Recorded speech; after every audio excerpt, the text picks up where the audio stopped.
Hi everyone, welcome to my YouTube channel smart chemistry classes.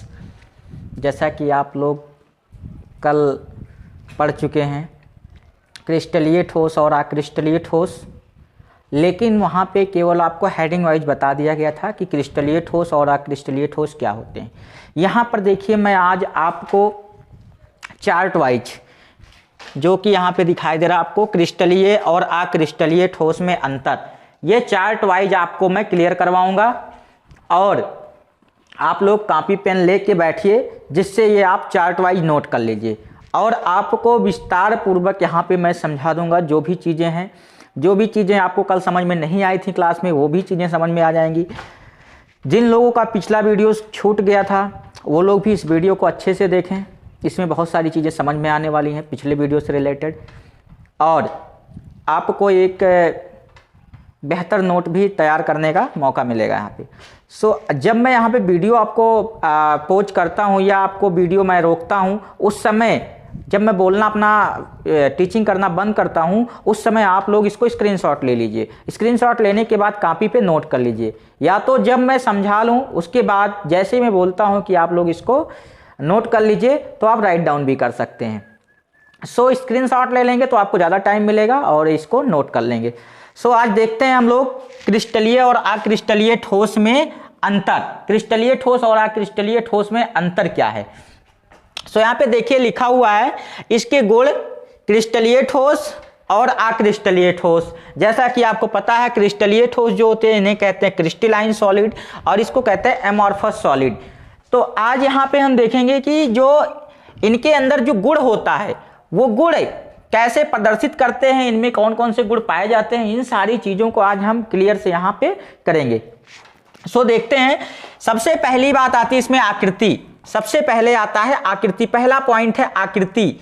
आकृति इनमें कैसी होती है, इनकी आकृति कैसी होती है। तो यहाँ पे लिखा हुआ निश्चित ज्यामिति।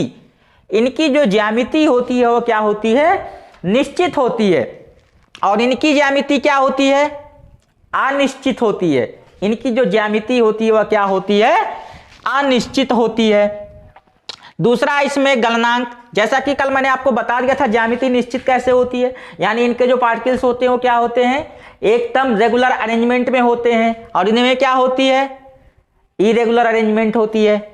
यहां पे देखिए गलनांक, निश्चित ताप पर पिघलते हैं। जो क्रिस्टलीय ठोस होते हैं वो निश्चित ताप पर पिघलते हैं, यानी इनका एक निश्चित ताप है। जैसे किसी भी वस्तु को मान लें कि उसको पिघलाना हमें, तो उस वस्तु का कुछ ना कुछ निश्चित ताप ऐसा होगा कि उस पे जाने के बाद वो वस्तु ऑटोमेटिक पिघलना शुरू हो जाएगी। इसी प्रकार से जो ठोस होते हैं उस ठोस के भी निश्चित क्या होते हैं, क्रिस्टलीय ठोस के निश्चित आपके ताप होते हैं जिस पे वो पिघलते हैं। यहां पे क्या होता है, अक्रिस्टलीय ठोस में ताप के एक परास में धीरे धीरे पिघलते हैं। क्या होते हैं, धीरे धीरे पिघलते हैं। इस बात को हम एक फिगर द्वारा समझते हैं। जैसे मान लीजिए कि क्रिस्टलीय ठोस एक निश्चित ताप पे पिघलते हैं। मान लीजिए यहाँ पे ये मान लीजिए एक लाइन के द्वारा समझते हैं। ये मान लीजिए एक लाइन है, हमारी दिख नहीं रहा आपको, ये देखिए ये एक मान लीजिए लाइन है। यहां पे क्या होगा, जो क्रिस्टलीय ठोस होंगे वो एक निश्चित ताप पे, मान लीजिए इसका ताप इस तरीके से मैं मापता हूं, ये देखिए यहां पे ऐसे लाइन बनी हुई है, ठीक है। ये कोई एक पदार्थ का जो टेम्परेचर मैं माप रहा हूं, इस टेम्परेचर पर देखिए कोई ऐसा टेम्परेचर आता है, चाहे वो जितना भी डिग्री सेंटीग्रेड क्यों ना हो, एक निश्चित ताप पे ये ठोस क्या होते हैं, पूर्ण रूप से पिघल जाते हैं। क्या हो जाते हैं, पिघल जाते हैं। लेकिन इनमें क्या होता है, ताप के एक परास में धीरे धीरे पिघलते हैं। धीरे धीरे मीन्स जैसे ऐसे है, मान लीजिए यहां पे टेम्परेचर है और इस पे देखिए धीरे धीरे करके कैसे पिघलते हैं। जैसे मान लीजिए यहां से पिघलना स्टार्ट हुआ, यहां तक गए और फिर ये रुक गए, फिर रुकने के बाद फिर थोड़ी देर बाद चले, फिर थोड़ी देर आए, फिर रुक गए, फिर आए, फिर रुक गए, फिर आए, फिर रुक गए, इस तरीके से, यानी ये रुक रुक के पिघलते हैं। यानी इनमें आप देखेंगे तो ये क्या है, ये जो लाइन है यहां से देखिए, यहां से पिघलना स्टार्ट हुआ और ये पिघल गया डायरेक्टली, ये क्या हो गया, पिघल गया। लेकिन यहां पे देखिए क्या है, यहां पे यहां से पिघलना स्टार्ट हुआ, रुक गया, फिर स्टार्ट हो गया, फिर रुक गया, फिर आ गया, देखिए इस तरीके से। यानी इसमें रुक रुक के पिघलते हैं और ये क्या होते हैं, ऑटोमेटिक जिस ताप पे पिघलना उस ताप पे क्या होंगे, ये पिघल जाएंगे। इस प्रकार से देखिए अब समदैशिकता। समदैशिकता क्या होती है, चलिए आपको बताते हैं समदैशिकता क्या होती है। समदैशिकता का मतलब ये होता है, समदैशिकता जो होती है ठोसों के भौतिक गुण जैसे विद्युत अपवर्तनांक व ऊष्मा की चालकता, यांत्रिक सामर्थ्य। मतलब विद्युत अपवर्तनांक, देखिए विद्युत अपवर्तनांक, विद्युत अपवर्तनांक, ऊष्मा चालकता,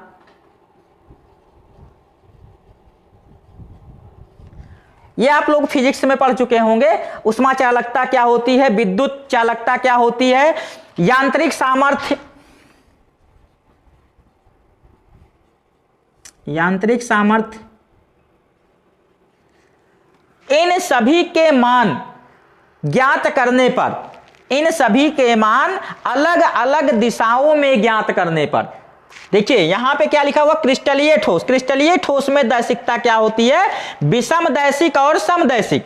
तो विषमदैशिक क्या होते हैं आप समझिए, विद्युत अपवर्तनांक, ऊष्मा चालकता, यांत्रिक सामर्थ्य, इन सभी का मान ज्ञात करने पर अलग अलग दिशाओं में सभी क्या है, अलग अलग अगर आते हैं तो उसे हम क्या कहते हैं, विषमदैशिक। क्या कहते हैं, विषमदैशिक कहते हैं। मतलब इस विषमदैशिक का मतलब हुआ कि इनका जो फिजिकल प्रॉपर्टी में, भौतिक गुणों में, ठोसों के भौतिक गुणों में विद्युत अपवर्तनांक, विद्युत ऊष्मा चालकता, यांत्रिक सामर्थ्य, इन सभी का मान अलग अलग दिशाओं में ज्ञात करने पर अगर अलग अलग आता है तो उसे हम कहते हैं विषमदैशिक। लेकिन अक्रिस्टलीय ठोसों में अगर ये सामर्थ्य, विद्युत अपवर्तनांक, ऊष्मा चालकता, यांत्रिक सामर्थ्य, ये सभी क्या आ जाएं, सम आ जाएं, अलग अलग दिशाओं में इनके मान ज्ञात करने पे अगर मान समान आता है तो उन्हें हम क्या कहते हैं, समदैशिक कहते हैं। क्या कहते हैं, उसे हम समदैशिक कहते हैं। इसके बाद है वास्तविक ठोस। वास्तविक ठोस क्या होते हैं, जिनको आप छूने से पहचान जाइए, ध्यान दीजिए। वास्तविक ठोस में बहने का गुण ना हो, यानी आपको दिख के लगे बहने का गुण इसमें नहीं है। वास्तविक ठोस जिसे आप कहते हैं रिगिड हो, रिगिड मतलब कठोर हो। आभासी ठोस क्या होते हैं, आभासी ठोस मतलब वो दिखने में तो ठोस जैसे होंगे लेकिन जो उनके गुण होंगे वो ठोस से थोड़ा डिफरेंट होंगे। आभासी ठोस अथवा अतिशीतित द्रव, अतिशीतित द्रव को भी आभासी ठोस ही कहते हैं। अतिशीतित द्रव का मतलब समझिए, अतिशीतित द्रव जो होता है मीन्स जैसे कांच, ग्लास में क्या होता है, बहने का गुण पाया जाता है, अतिशीतित द्रव, इसलिए इसका नाम है अतिशीतित द्रव। क्योंकि जो ग्लास होता है, अगर मान लीजिए कि मैं आपको एक एग्जांपल के तौर पे समझाता हूं, जैसे मान लीजिए कि अगर एक मान लीजिए कोई खिड़की है, ये खिड़की है, ये खिड़की में अगर मान लीजिए नीचे के साइड, ये मान लीजिए जो ग्लास है नीचे के साइड का ग्लास क्या हो, थोड़ा सा मोटा हो, नीचे के ग्लास क्या हो, मोटे हो, और यहां पे देखें ये नीचे का ग्लास मोटा है, यहां पे एक और बनाते हैं, ये देखिए एक ग्लास और है, ये यहां पे पूरा ग्लास सेम है, पूरा ग्लास क्या है, सेम है, ये पूरा ग्लास सेम है। यहां पे हमने दिखाया कि हल्का सा मोटा है नीचे साइड में, यहां का पूरा ग्लास क्या है, सेम है। तो ये जो गुण होगा इसमें, बहने का गुण, ये मोटा वाला ग्लास भी ऊपर से बह के हल्का हल्का करके रिस के, यानी तुरंत तो नहीं रिसेगा, लेकिन 10, 20 साल, 15 साल, 20 साल बीतने के बाद ग्लास क्या होते हैं, रिस के नीचे के साइड आते हैं और नीचे का भाग क्या हो जाता है, और मोटा हो जाता है, नीचे का भाग क्या हो जाता है, और मोटा हो जाता है। इसी प्रकार से जो ये ग्लास मैंने दिखाया, इस ग्लास में अगर ये सब भाग सेम है, लेकिन अगर आप कुछ दिनों बाद देखेंगे, यानी 10-20 साल बीतने के बाद देखेंगे, तो ये ग्लास क्या होंगे, नीचे साइड में हल्का सा मोटा हो जाएगा। यानी आपको स्पष्ट दिखाई तो ऐसे नहीं देगा कि मोटा हो गया, लेकिन उसमें कुछ इंचेस, मतलब उसमें कुछ पार्टिकल्स मोटे, यानी कुछ पार्टिकल्स मोटा हो जाएगा। सो आप ये समझ लीजिए कि जो अतिशीतित द्रव का मतलब है कि जो ये अतिशीतित द्रव होता है, ये जो ग्लास होते हैं, ग्लास में बहने का गुण पाया जाता है। तो ग्लास जो रिस के हल्का सा, मतलब बहुत ही मामूली मात्रा में समझ सकते हैं, बहुत ही मामूली मात्रा में इस रिस्क के क्या होते हैं, नीचे साइड में आके जम जाते हैं, उसी को हम कहते हैं अतिशीतित द्रव। सो आपको समझ में आ गया होगा कि वास्तविक ठोस और आभासी अतिशीतित द्रव क्या होते हैं। इसके बाद देखते हैं अवयवी कणों की व्यवस्था क्रम, दीर्घपरासी व्यवस्था केवल लघुपरासी व्यवस्था। देखिए यहां पे क्या होता है, दीर्घपरासी व्यवस्था पाई जाती है, क्रिस्टलीय ठोस में दीर्घपरासी व्यवस्था पाई जाती है और यहां पे लघुपरासी व्यवस्था पाई जाती है। लघु का मतलब होता है छोटा और दीर्घ का मतलब होता है बड़ा। तो आप इस एग्जाम्पल को कल मैंने समझा दिया था कि जैसे ईंट की दीवार वाला एग्जाम्पल, लेकिन इस वीडियो में देखिए मैं इसको आपको स्पष्टता, जो बच्चे कल नहीं पढ़े थे उनको भी ये समझ में आना चाहिए। देखिए जैसे अरेंजमेंट जो इनका होता है इस तरीके से होता है, ये ध्यान दीजिए, इस तरीके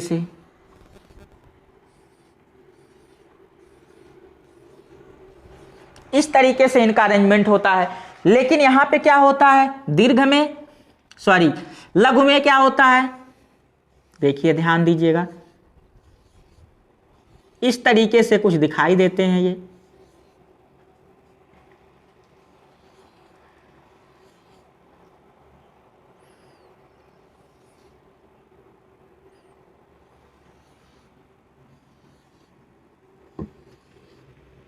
इस तरीके से दिखाई देते हैं।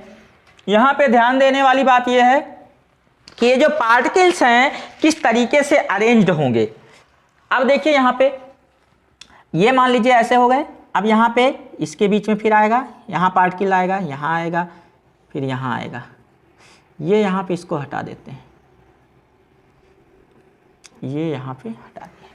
अब देखिए यहां पे ये व्यवस्था और ये व्यवस्था अंतर दिख रहा है ना। यहां पे देखिए जैसे मान लीजिए कल मैंने बताया था कि यहां पे मान लेते हैं ए आया, ए के बाद बी आ गया, ए आया, फिर बी आया, फिर ए आया। अब आप बता सकते इसमें क्या आएगा, बी आएगा, ए आएगा, फिर बी आएगा, फिर ए आएगा, फिर बी आएगा, यहाँ पे फिर ए आएगा, फिर बी आएगा, फिर ये बी, ये व्यवस्था देखिए। यहाँ पे देखिए ये व्यवस्था कैसे होगी, ए आया मान लीजिए, यहाँ पे बी आ गया, यहाँ पे मान लीजिए ए आया, यहाँ पे बी आया, फिर यहाँ बी आ गया, फिर यहाँ पे ए आया, यहाँ बी आ गया, यहाँ पे फिर बी आ गया, फिर यहाँ देखिए बी आया, फिर बी आ गया, फिर ए आया, फिर इसके बाद ए आ गया, बी आया, ए आया, फिर बी आ गया।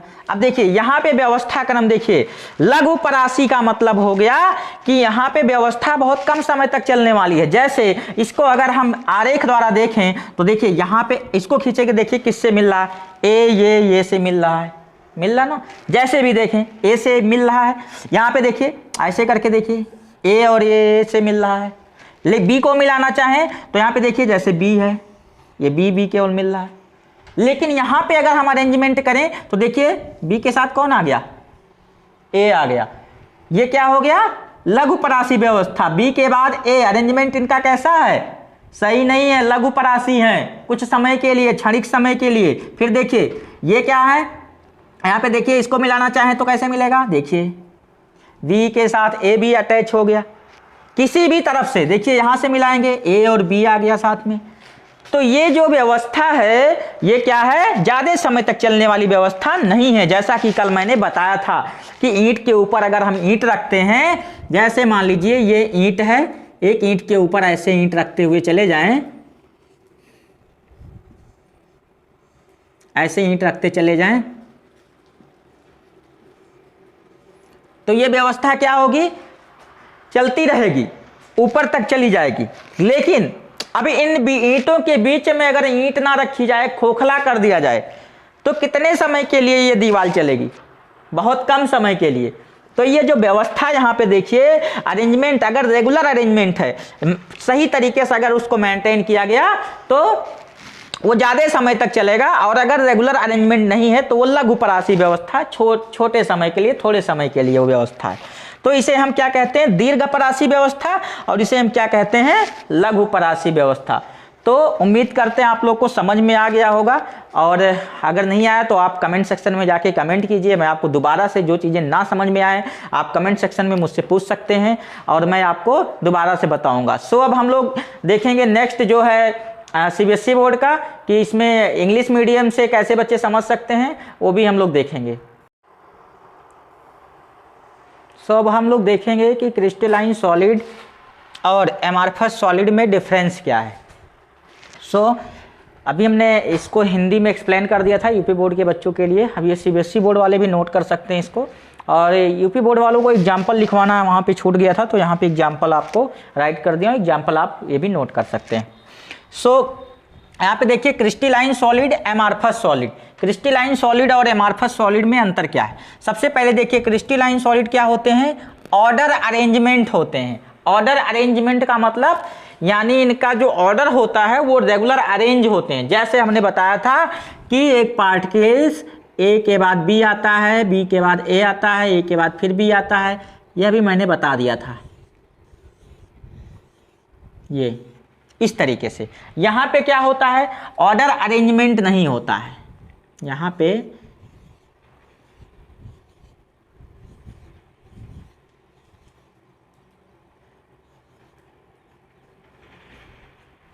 ऑर्डर अरेंजमेंट नहीं होता है। देखिए यहाँ पे क्या होता है? रैंडम अरेंजमेंट होता है। रैंडम मतलब एक के बाद एक नहीं आता रेगुलर से। यहाँ पे क्या होता है? रेगुलर। ऑर्डर अरेंजमेंट का मतलब हुआ एक के बाद ए के बाद बी, बी के बाद ए, फिर बी, फिर ए, फिर यहाँ पे भी आ गया B A B A B. यहाँ पे क्या होगा?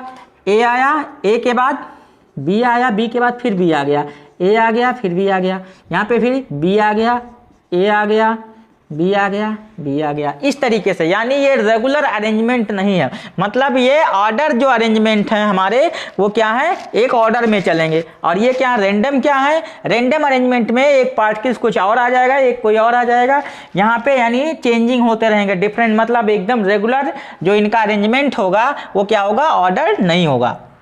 इसके बाद हैव शार्प मेल्टिंग पॉइंट।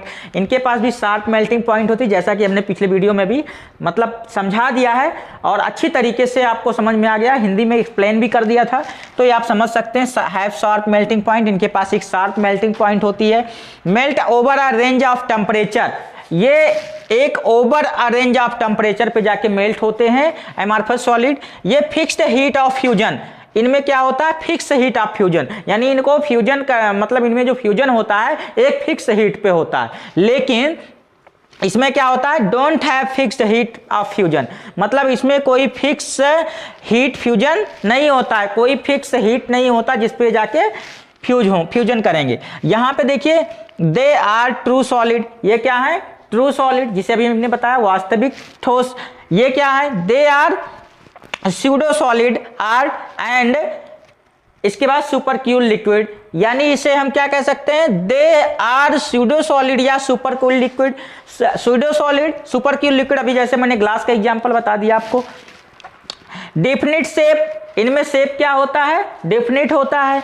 इसमें क्या होता है? इरेगुलर शेप होता है, इसमें इरेगुलर शेप होता है। जैसे हम किसी सॉलिड को, अगर कोई सॉलिड है, अगर इसको काट दें, यहाँ से अगर इस सॉलिड को काट के निकाल दें तो क्या होगा? इसका जो तह होगा, जो सतह होगा दोनों तरफ का, वो क्या होगा? शेप जो उसका होगा एकदम डेफिनिट होगा। लेकिन अगर मान लीजिए कोई रबड़ है, रबड़ को अगर काट दिया जाए तो उसका जो शेप होगा वो थोड़ा सा खुरदुरा नजर आएगा। जो रबड़ का शेप होगा उसमें क्या होगा? ये जो भाग होगा यहाँ पे खुरदुरापन आ जाएगा। ये जो खुरदुरापन होगा ये रबड़ में होगा, ग्लास में होगा, प्लास्टिक में होगा। लेकिन जो ठोस होंगे, सॉलिड होंगे, उनको काटने पे इस तरीके का कोई भी इसमें खुरदरापन नजर नहीं आएगा। लेकिन डेफिनेट शेप जो होगा इसमें खुरदरापन नजर नहीं आएगा, लेकिन इरेगुलर शेप में क्या आएगा? खुरदरापन नजर आएगा। ये आप समझ लीजिए। इसके एग्जाम्पल जो है सिल्वर है, आयरन है, कॉमन सॉल्ट है, और यहाँ पे जो एग्जाम्पल है इसके ग्लास है, रबड़ है, प्लास्टिक है, etc। तो आपको अच्छी तरीके से ये वीडियो समझ में आ गया होगा। जिनको अभी नहीं समझ में आया है वो अच्छे तरीके से इसको समझें, दो वीडियो को बार बार देखें। अगर नहीं समझ में आता है तो आप हमें कमेंट सेक्शन में कमेंट कर सकते हैं, जो चीज़ें नहीं समझ में आती उसको पूछ सकते हैं, और कोशिश हम करेंगे कि आपको अच्छे से अच्छे तरीके से पढ़ाया जाए और आपका जो बेस है वो स्ट्रांग हो सके।